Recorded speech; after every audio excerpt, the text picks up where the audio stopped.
Arrête de dire tout ça en espagnol, j'ai mieux ou du moins plus court. Hoy amigo, vamos a ver expresiones que te van a permitir hablar más rápido y hacer frases más cortas en espagnol. Aujourd'hui, on va donc voir des versions courtes d'une chose que tu vas avoir probablement envie de dire à l'oral. Ça va être par exemple si j'étais toi, si fuera tú, je m'en fiche, ça ne concorde pas, j'en suis ou je vais chercher. Toutes ces expressions, on peut les dire d'une façon en espagnol qui va nous paraître un petit peu plus facile, mais ces expressions ont toute une version plus courte, plus utilisée par les natifs. Y vamos a empezar ya con da o no da.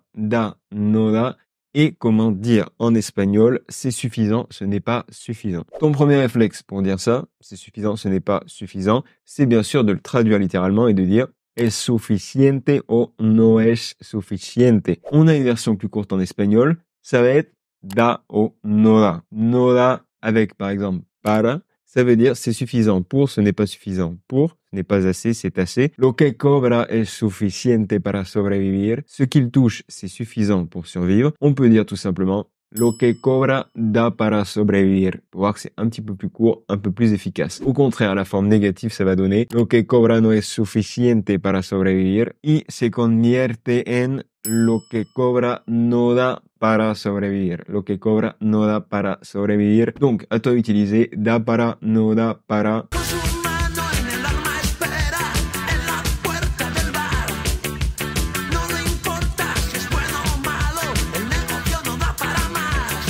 C'est une façon beaucoup plus instinctive, beaucoup plus rapide de dire ce n'est pas suffisant, c'est suffisant. Ahora pasemos a otra expresión que es ir a buscar, aller chercher. Pour dire aller chercher, je vais chercher du pain, je vais chercher les couverts, je vais chercher quoi que ce soit en espagnol. On pourrait se dire, on traduit littéralement voy a buscar. Mais on a carrément une expression en espagnol pour ça, c'est ir a por, aller chercher du pain, ir a por pan. Voy a por pan, je vais chercher du pain. En vez de ir a buscar, puedes decir voy a por, ir a por. Donc, tu peux utiliser cette expression au lieu de dire aller chercher littéralement. Voy a por los cubiertos, je vais chercher les couverts. A por el niño. Vamos a por el niño, Tricky. Este año, premio especial de 40 millones a un décimo. 6 de enero, sorteo del niño. Tu peux d'ailleurs aussi utiliser cette expression avec des personnes. Si tu dis je vais la chercher, tu vas dire voy a por ella, je vais la chercher. Otra cosa importante que tienes que saber es que sí se usa en Latinoamérica la expresión, pero de manera un poco distinta. Donc cette expression, elle s'utilise en Espagne, ir a por, et elle s'utilise aussi en Amérique latine, mais dans ces cas-là, on enlève le a. Tienes que decir nada más voy por pan, je vais chercher du pain, voy por los cubiertos, je vais chercher les couverts, et je vais la chercher, voy por ella. Otra expresión muy útil es cuadra o no cuadra. Quand tu veux dire en français, ça concorde, ça ne concorde pas. Es una expresión muy usada en las investigaciones, en las novelas o las pelis policías. C'est donc une expression très utilisée, par exemple, dans les romans policiers, les films, les séries où il va y avoir une enquête.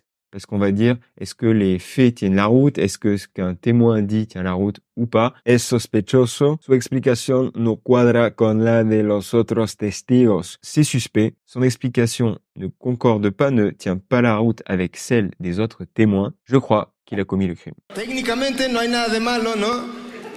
Pero pues como que algo no cuadra, ¿no?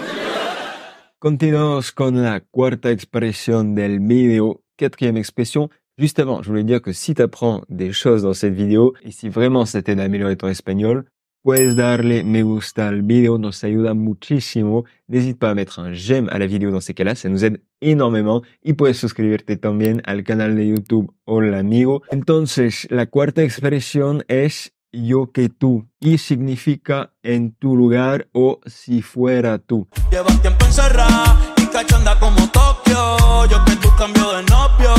Dans ces cas-là, en espagnol, on pourrait traduire littéralement par en tu lugar, à ta place, o si fuera tú, si j'étais toi. Là, c'est vraiment une traduction littérale, c'est juste, bien sûr, mais on a quelque chose d'encore plus rapide, plus efficace, qui est très utilisé à l'oral par les natifs, c'est yo que tú. Yo que tú lo haría hoy para estar tranquilo el resto del día. Si j'étais toi, je le ferais aujourd'hui pour être tranquille le reste de la journée. Y otro ejemplo, yo que tú no faltaré al trabajo, te vas a meter en líos. Si j'étais toi, je ne manquerai pas le boulot, ça va t'apporter des problèmes. Ahora, quinta expresión, cinquième expression, c'est me apunto. Me apunto, c'est quoi? C'est quand tu dis j'en suis, je participe, je veux venir avec vous. ¿Quieres participar en el torneo de fútbol? Pues no sé, ¿hay un premio? Sí, varios para los finalistas. Vale, pues me apunto. Ici, on demande est-ce que tu veux participer au tournoi de foot? Je sais pas, est-ce qu'il y a un prix? Oui, pour les finalistes, il y a plusieurs prix. Ok, alors dans ces cas-là, j'en suis, je participe, je suis chaud. Salimos de fiesta esta noche. ¿Te apuntas? Salimos de fiesta esta noche. ¿Te apuntas? On sort en ville faire la fête ce soir. Est-ce que t'es chaud? Est-ce que t'es motivé? Est-ce que tu veux te joindre à nous? Y he decidido reclutar a un variopinto grupo de combatientes dispuestos a enfrentarse al villano. Me apunta. Yo también. Et si tu suis encore cette vidéo, je t'invite à mettre un petit me apunto dans les commentaires. Te invito a escribir me apunto en los comentarios pour voir si t'es encore motivé. Pasemos a la sexta expresión que es da igual. Da igual, me da igual. Donc la sixième expression, c'est pour dire je m'en fous. Quand on dit ça m'importe peu, comment on peut dire ça en espagnol? On peut dire tout simplement no me importa. No me importa, ça ne m'importe pas, ça m'importe peu.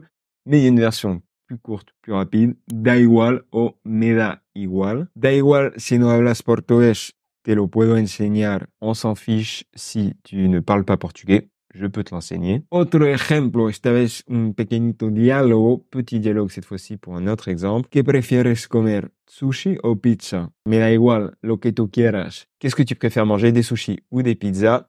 Je m'en fiche, me da igual, ce que tu préfères, ce que tu veux. Et à noter, on a un petit subjonctif quand on dit ce que tu veux, ce que tu préfères.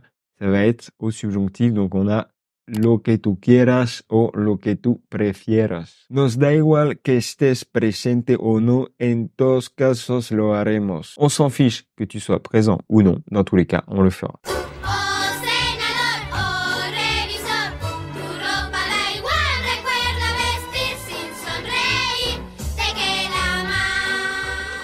Y vamos a terminar con un pequeño ejercicio práctico. Terminons par un petit exercice. À toi de me traduire la phrase suivante. Ce n'est pas important que son explication ne tienne pas la route. Ce n'est pas important que son explication ne tienne pas la route. Attention, il y a bien sûr plein d'expressions qu'on a vues à l'intérieur de cette phrase. Il y a aussi un peu de subjonctif. Donc, cuidado, attention, c'est pas une phrase si simple que ça à traduire. Y es casi todo por hoy. C'est presque tout pour aujourd'hui.